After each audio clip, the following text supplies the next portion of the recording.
Hi, everybody. I'm Kathryn Milun. I'm a legal anthropologist. I teach at UMD, and I'm the PI for the UMD Hub.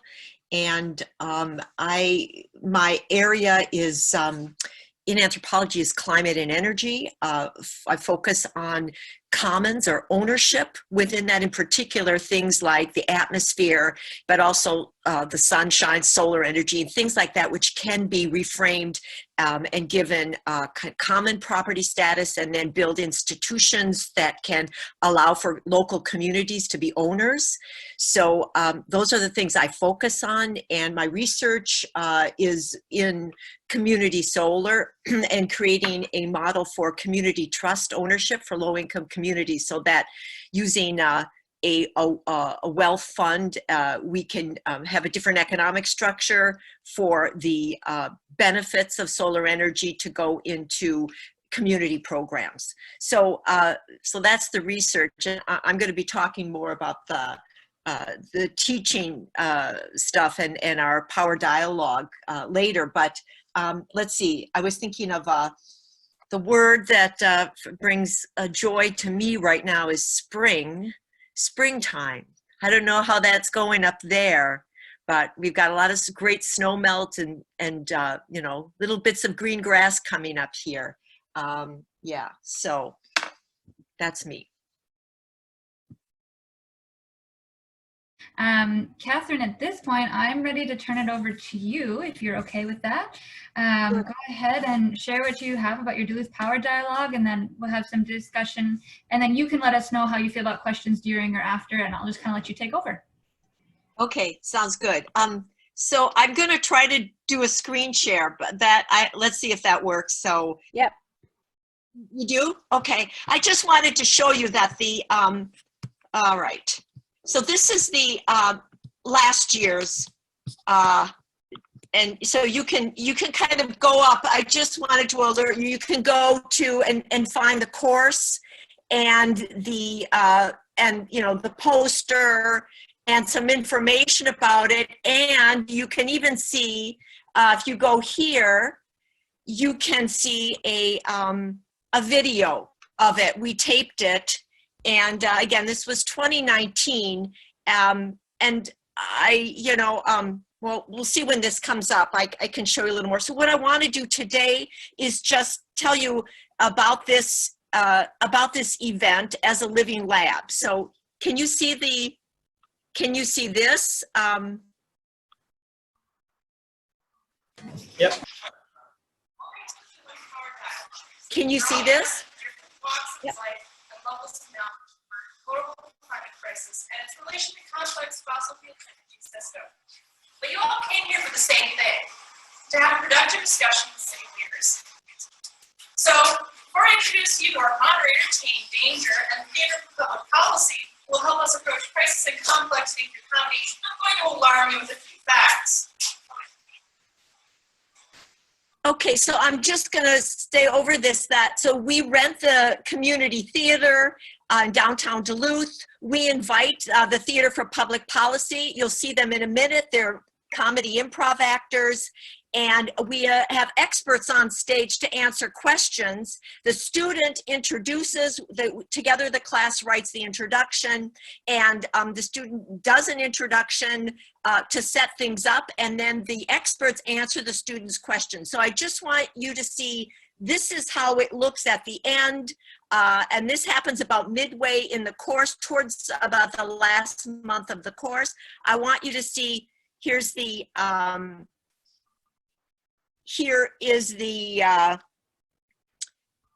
here are some of the experts. We had, in this case, last year, we had a city councilor from Minneapolis, city councilor from Duluth.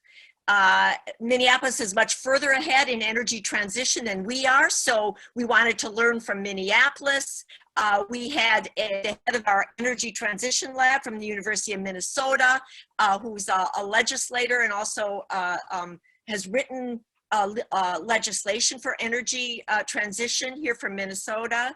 Here is calling the shots, or is it private utilities calling the shots? Because it's the public that has an interest in clean energy, and we as the public need to make sure that we are calling the shots on how investments in clean energy are being made, and not people who actually have a vested interest in generating dirty power. So, so the theater holds about 120, 125 people. I want you to see what's going to happen now is that actors are going to come up. The experts go down. This happens about 3 times during the event.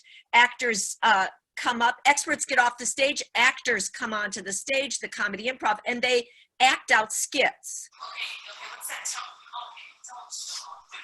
Okay, I'm walking on truth law. you're not wanting you're trying to bring the pony back into the counter. Let me see. That's not. This is okay here.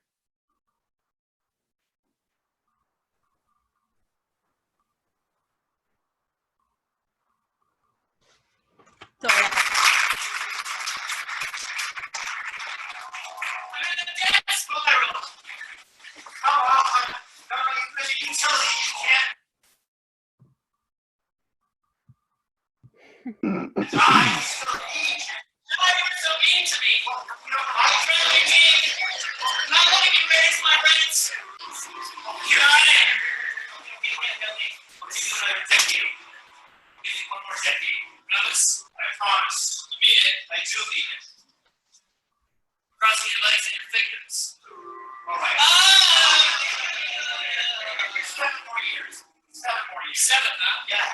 Yeah, you can just go out and pollute and be dirty for 7 more years. But then eventually you're going to have to face the facts utility. You're going to have to. I'm not buying that anymore. Oh, wait, I can hold my breath. I'm not going to pay my bill. I can wait. Do you pay now? What about now? Come on. Automatic payments are so easy. You can do it online. You don't have to send it in the mail. Come on. Okay, your rebate. Want an energy rebate? All right, I'll lower your rate. I'll lower your penny. Per kilowatt hour, 2 pennies, 3 pennies, 4. okay, so you see that the event we put on is really the culmination of the research that the students do. So I just want to talk a little bit about how this how I set this up in a classroom as a research project that ends up with, instead of the students writing a paper, they do a living lab, civic conversation, and host it, inviting the guests, etc. So the idea here is that, and I don't want to take a long time on this because I would love input and your discussion about how this might be best used around the Lake Superior area. So but the idea here is to have eventually to create a template for this project so that we have some curriculum of how you can do it in a classroom, to have your students study their local utility, their local electric power sources, the fuel that is used behind it, and to have a deeper understanding. And really, I see this as something Lindsay was talking about. This is really part of a project of making visible or learning how to communicate about the climate energy connection. So we see these wires, we see the poles that are now invisible, we see them as related to the climate system, and we have an understanding that we have to transition that. So we, then the question is how to communicate that, and of course, take it out of completely the expert domain where it's been, owned and hosted now, and also move that into a way that can be talked about as a civic conversation. So one of the things we do, and let me know, can you see my screen now? Can you see this poster? Can you see the energy use and waste sector? Not right now, Kathryn. Still the YouTube video. Okay. How about there? Yeah, a PowerPoint slide? Yes. Yep. Okay, good. So many of you maybe are familiar with this. This is something that's produced every year from the Lawrence Livermore National Laboratory at Berkeley, that this is the energy sector. This is US energy sector by use and waste. So what I do in the course is we start with looking at climate change and its relationship to CO2, and then where the CO2 is coming from. So we start like that with the very physical relationship between climate and energy. And then we look at energy sectors in the United States. So here, this is a great map to use. Here you see all of them, but the key one, here's the power sector here. Can you see my this orange sector here? And what you can see here is this is all the waste, right? This is the energy waste that comes out of the power sector. So the power sector in the United States is about 33% efficient. And this is the case, I imagine, in Canada too, that we have a system that's built basically 50, 60 years old, the grid system, everything else, and it's extremely inefficient. And then of course the ownership structure, which is a monopoly, usually investor-owned corporate utility model, which is a monopoly, so there's no competition locally to produce more efficient and cleaner energy. We have a whole kind of regulatory system then that actually protects this infrastructure and the way it's thanks to its ownership structure. So we see it's enormously wasteful. So we talk about all of these things, and we actually read a book called The Grid, which just came out by an anthropologist, which is a study of the grid. And our focus is on the power sector here. So it's the Duluth Power Dialog. And I imagine that people can, to make visible their lines and wires and their electricity bill and things like that, they can bring that to the classroom, they can look at it, and then they can start to connect it to these bigger things. So we do a lot of that. Then the second thing we do after we understand the kind of social ownership and other economics and other relationships, we do an interview with our utility. So in this case, this year, we went to a meeting where the utility, Minnesota Power, presented its plan for the future, for its energy transition, for the future of energy in our region. And we took from that, let me try to put this up.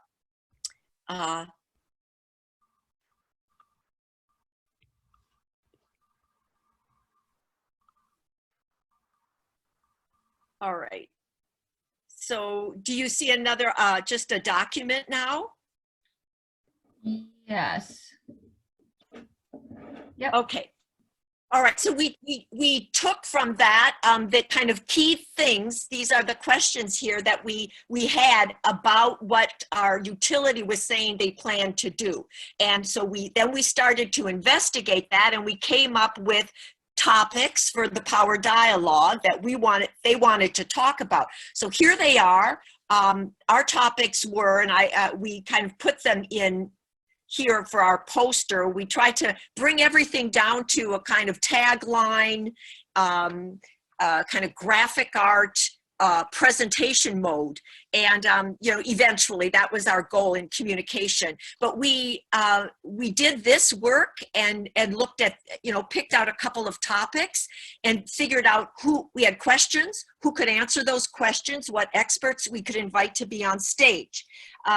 So in this case, Minnesota Power was telling us that by next year they wanted to be 50% renewable energy. Right now, my students,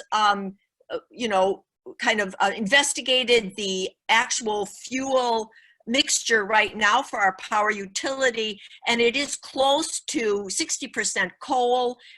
That's not what Minnesota Power says on their website. You have to really dig into their the documents that they provide to the U.S. Securities Commission and things like that, because they're also now buying power from a wholesale grid, and that mixture is not known. And then there's proprietary things also, so it's not transparent. So that's important. So anyways, our utility is building a giant transmission line down, which ratepayers are, you know, paying for, down from Canada, Manitoba, and that will be ready apparently to come online 50% by 2021. So, you know, so these are links, and I can share all of this with all of you, but so that was a question, because what does Duluth need to know about how hydro is impacting Indigenous communities in Manitoba? We looked into that, and we were shocked to find that out. That's not common news here. So we invited an Indigenous speaker from Waniskatan, which is a Indigenous group that focuses on the hydro issues for Indigenous communities up in Manitoba. She was going to come down and speak to us. She'd be on stage. The other thing we wanted to look at, Minnesota Power is proposing a giant gas plant. This is very typical, the idea that we'll transition into a less dirty energy than coal, which is gas. And so the students looked into the proposed gas plant, 550 megawatts right here in Duluth, and looked at all of the issues surrounding that. They also wanted to know, why are we going to be proposing a gas plant here that ratepayers pay for, rather than allowing to have community solar, a third-party ownership of community solar to develop in our region? We don't have that. They do have that in Minneapolis. So we could connect then these issues here with ownership and with solar. We also looked into some things that are going on around the coal industry, and the conflicts of interest that our utility has with their investments in fossil fuel industry. So we wanted to both, you know, kind of have these questions answered on stage. We invited people, so I can tell you we invited, let me see here. These are the people we invited. So here's Sadie Phoenix Lavoie from Manitoba. We invited the outreach person from Minneapolis for the Citizens Utility Board. So this is a citizens' rights group for utility ratepayers for the state of Minnesota. We invited our county commissioner because we wanted to talk about how local rights of way and things like that could be used for community solar. And then we invited a local, the head of a Minnesota Interfaith Power and Light for our region, who's very knowledgeable, again, on this relationship between energy transition and local ownership of solar. So these are our people on stage. And then we did invite also the Theater for Public Policy. That was the group of improv actors. So again, students do the research. They think of it in terms of not a paper, but presenting that research as a civic conversation. We try to get our own theater students to be involved with this. We do have an improv theater troupe. Really, I think this whole issue of translating what these difficult, complex things about energy transition into a public consciousness is so key to moving forward on this. And so that really becomes, you know, the idea here is that these students will be able to be leaders as citizen leaders in conversations about energy transition, not just with experts, but with friends, you know, families, and going back and forth into the expert sector as well. So so that's the goal. We always have free food at the event. So I raise money, about $5,000 every year for this to take place. This was going to be our fourth year. We have tabling at the event. So we invite lots of people to come, and solutions-oriented people to table from so people can mingle and have about a half hour before the event to kind of learn about several things. Students also run certain tables with information, more information that they've looked up. Okay, so that's it. The hope is that for our network that we can create as a Living Lab template, that we create a little curriculum piece and you know, a sense of budgets and things like that, how people could do this in their classroom as a local Living Lab event. I think I'll stop right here so people can ask questions. Yeah, thanks, Kathryn. We do only have about 3 minutes left to end on time, and we realized we said we'd end at 12:45, so people are certainly welcome to take off at that point. So does anyone have any questions for Kathryn? I guess I don't know if it's oh, sorry. No, go ahead, Kristen. I'll wait. Okay, I don't know if it's so much a question, maybe a comment, but I was just making notes at the end. You said about, you know, students doing the research, and then they're encouraged to think about it not so much in terms of like a typical kind of paper, but as a kind of a civic sort of presentation, conversation. So I think that's a really interesting idea. And I was thinking about, like, I'm just kind of thinking forward to my teaching and like how I could integrate that. So it's just a comment about, like, I'm really excited to get your resources, and if you have anything, you know, that you could share around, like, the, you know, the syllabus you put together for the class, or how the evaluation worked, or exactly how you kind of got students doing that, that would be really helpful, just kind of in a really kind of concrete way. Sure. I do hope that the process we have here, you know, through what Charles and everyone and the students, the graduate students are doing, is going to actually lead to that. You know, what exactly, what do we need from this to make it into a iterable kind of living lab around the Great Lakes? Not just this Duluth one, but everybody in their place in their university with those things that you suggested, Kristen. I'm sorry, I thought— Hi, it's Lindsay. If I just have to, I do have to leave, but I wanted to just say a few things. And there's so many wonderful things about what you're doing, Kathryn, and so many ways in which I think it links to how we're envisioning Living Labs being iterative, experimenting, you know, bringing together your campus and your students and community partnerships, and like bringing this to life, right? This is how we talked about it that very first time we sat down, you, me, and Randy and Charles. So it's lovely to see this coming to life in your corner there. And then I will have more to talk about on this, I think, Kathryn, but there are some really interesting parallels and points of convergence with that workshop that I mentioned that we had around climate change communication for action. And really, this is what you're doing, right? And a really interesting, innovative way of doing that. And so anyway, there was a lot of energy around this in this workshop. So I think there could certainly be ways to implement this, both like in a class context, but perhaps also redesigned for emerging from Eco Superior, who actually co-hosted the climate change communication workshop with us. So anyway, lots of ideas. You've inspired a lot of ideas for me, so thank you. Great. Yeah, I'd also like to add, like, this really reminds me of the work that has been underway in Algoma by the Coalition of Algoma Passenger Trains, is to bring awareness to the, you know, some issues around maintaining passenger rail.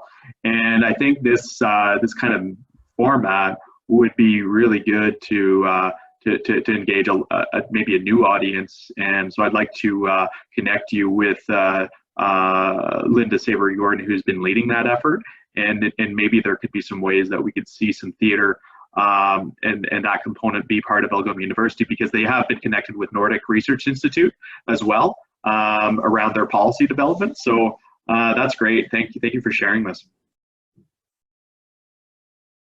And I just want to say, you know, having attended the previous one, the you know, this professional theater group that came up and would come up again is, you know, they're amazing, and they transform policy into something that's humorous, fun, incisive.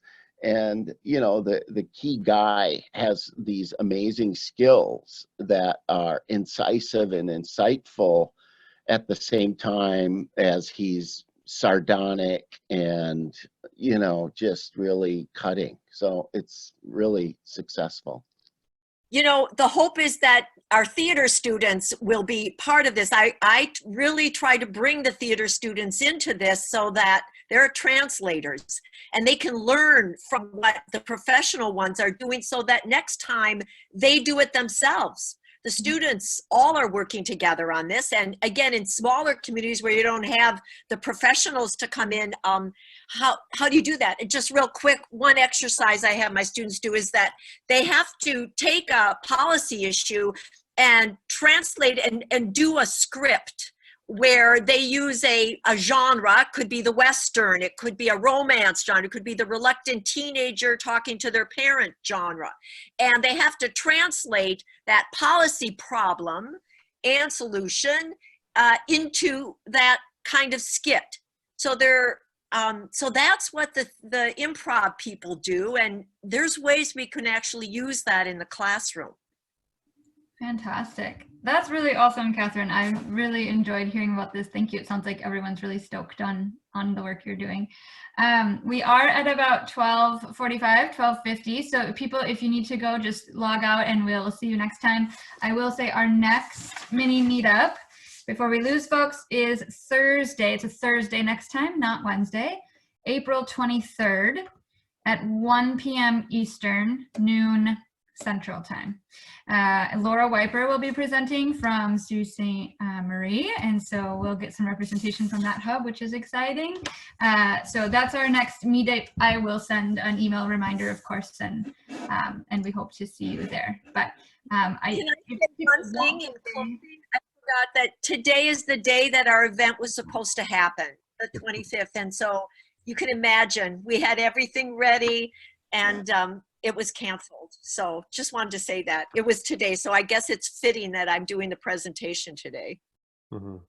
Yeah. Mm-hmm. Yeah, Kathryn, just thanks so much. I had some, maybe I'll connect with you offline, but some of my work right now is on food systems kind of governance and policy. And I'm very inspired by some of the things you've been talking about, and especially this theater. I did some training in my master's work around theater of the oppressed with Augusta Boel. And I love the idea of, and I sometimes forget that those tools are out there, and like the way to kind of, both for our teaching and for our research, to kind of engage people in ideas that, you know, they may not see as relevant or interesting, but you know, yeah, so I just on the website, I see they have some stuff up there too. So I'm going to look at that. Anyways, I'd love to talk more about this. So thanks so much. Yeah. And Kathryn, you and I have a little bit of what you shared with me already on the Living Labs Network website, but we can maybe connect if you wanted more of those links to be on there. We can add those and folks can access them. Great.